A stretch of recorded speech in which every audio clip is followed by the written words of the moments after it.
Ghosts of Abandoned Asylums. Whispers from the Past. The old Briarwood Asylum stood at the edge of the forest like a festering wound, hidden behind rusted gates and ivy-choked fences.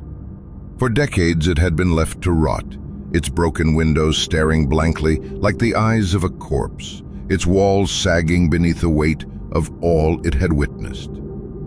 Townsfolk never went near it. Even the bravest kids only dared each other to touch the outer fence, never to step inside. The place wasn't just abandoned, it was forsaken. Eleanor Ward, however, had no such fear. She was a photographer drawn to forgotten places, convinced that every ruined building carried the imprint of the lives once trapped inside. The asylum was irresistible. A notorious sight whispered about in hushed tones, blamed for strange lights at night and faint voices that drifted on the wind. Urban legends said the asylum was cursed, that its patients still screamed through its crumbling halls. That's exactly what Eleanor wanted to capture. She crossed the threshold just before dusk, camera strapped to her neck, flashlight clutched in her hand. The front doors, half hanging from their hinges, groaned as she pushed them open. Immediately, the air changed. It was colder, heavier, almost wet. The smell of mildew and iron filled her lungs.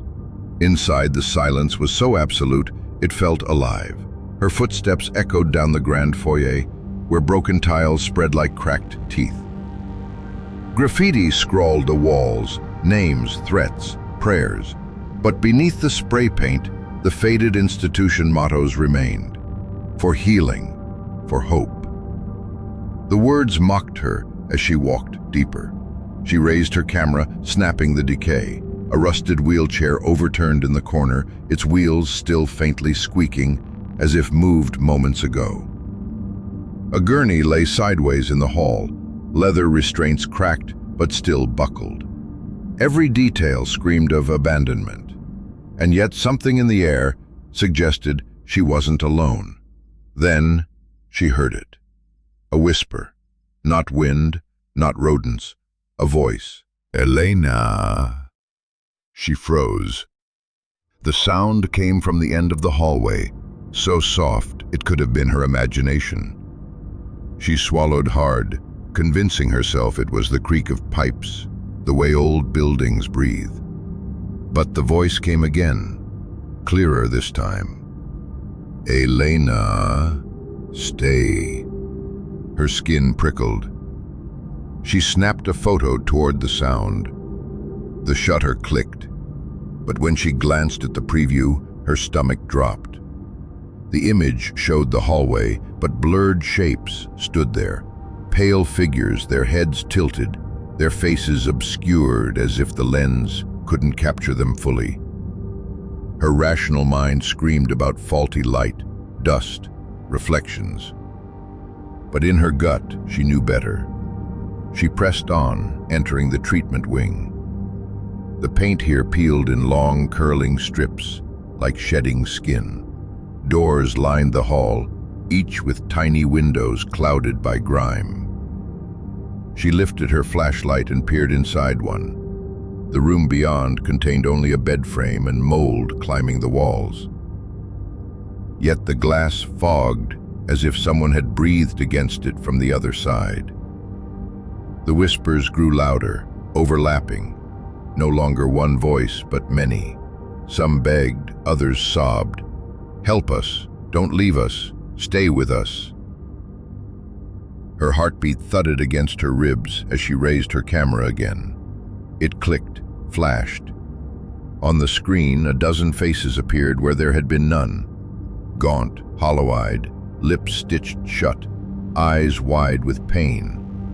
She staggered back, dropping the camera to her chest. A loud metallic squeal echoed down the hallway. She turned in time to see a wheelchair rolling slowly toward her. Its wheels squeaked with agonizing slowness, the sound bouncing off the walls. No one pushed it. Elena stumbled back, flashlight shaking. The whispers were deafening now, overlapping into a distorted chorus.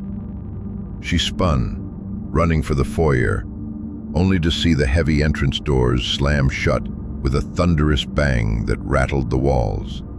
The asylum didn't want her to leave. Her breath came in ragged gasps as she turned down another corridor. Something cold brushed against her wrist. She looked down. A child stood there. No, not a child anymore. A translucent figure, barely solid, clutching her wrist with icy fingers. A girl no more than 10, in a hospital gown, eyes black voids. Her mouth was stitched shut with crude black thread. The sight made Elena's stomach twist. The girl raised one trembling hand and pointed deeper into the asylum. "No," Elena whispered, tears stinging her eyes. She tried to yank free, but the girl's grip was impossibly strong. The shadows behind the child writhed. Dozens, maybe hundreds of faces emerged, pressing forward like bodies underwater, mouths opening and closing in silent screams. Their eyes pleaded with her. The whispers grew frantic, shaping into stories, broken fragments of lives trapped inside. "They cut into my brain. They left me strapped down for days. No one heard us. We never left." Elena clapped her hands over her ears, but it didn't help. The voices were inside her now. She stumbled down the hall, the girl's ghost still tugging at her, guiding her deeper. They entered what must have been the operating theater. The rusted surgical table sat beneath a hanging light that flickered weakly. Though the building had no power, tools lay scattered, scalpels, drills, saws, rusted but still sharp enough to glint. Stains blackened the floor, permanent reminders of agony. Her flashlight flickered. The shadows thickened, coalescing into shapes around the table. She realized with horror that the ghosts weren't random. They were recreating their deaths. One lay strapped to the gurney, thrashing. Another loomed above with spectral surgical tools. A chorus of screams erupted, echoing off the tile. Elena stumbled backward, her shoulder slamming into the wall. "Why are you showing me this?" she screamed, her voice raw.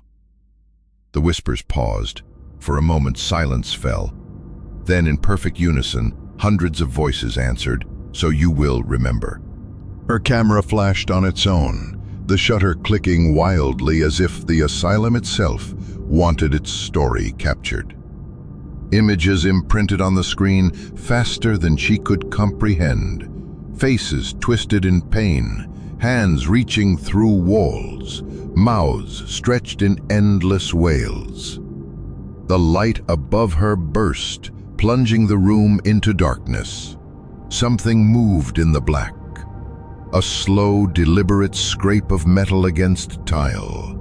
The sound circled her, closer and closer. Elena spun, fumbling for the exit, but when she reached the door, it wouldn't budge. Hands, cold, countless, wrapped around her arms, legs, throat. Not solid, not flesh, but force. They pulled her back into the dark, dragging her toward the table. She screamed, but the sound was stolen, swallowed into the chorus. Her flashlight rolled across the floor, spinning until its beam landed on the child's face. The stitched mouth twisting into something like a smile. The last thing Elena saw was the surgical tools rising above her, guided by invisible hands. Weeks later, a group of urban explorers found Elena's camera lying in the foyer. The memory card was full. When they reviewed the photos, they claimed to hear faint whispers threading through the playback. Pleas, screams, and one voice crying out over the rest. They swore it was Elena's. Briarwood Asylum still waits. its halls alive with whispers. Some say, if you walk too close to the fence on a quiet night, you'll hear them, hundreds of voices, all begging you to come inside. And if you're foolish enough to answer, the asylum will never let you leave. Because the ghosts of Briarwood don't just haunt the past. They want company.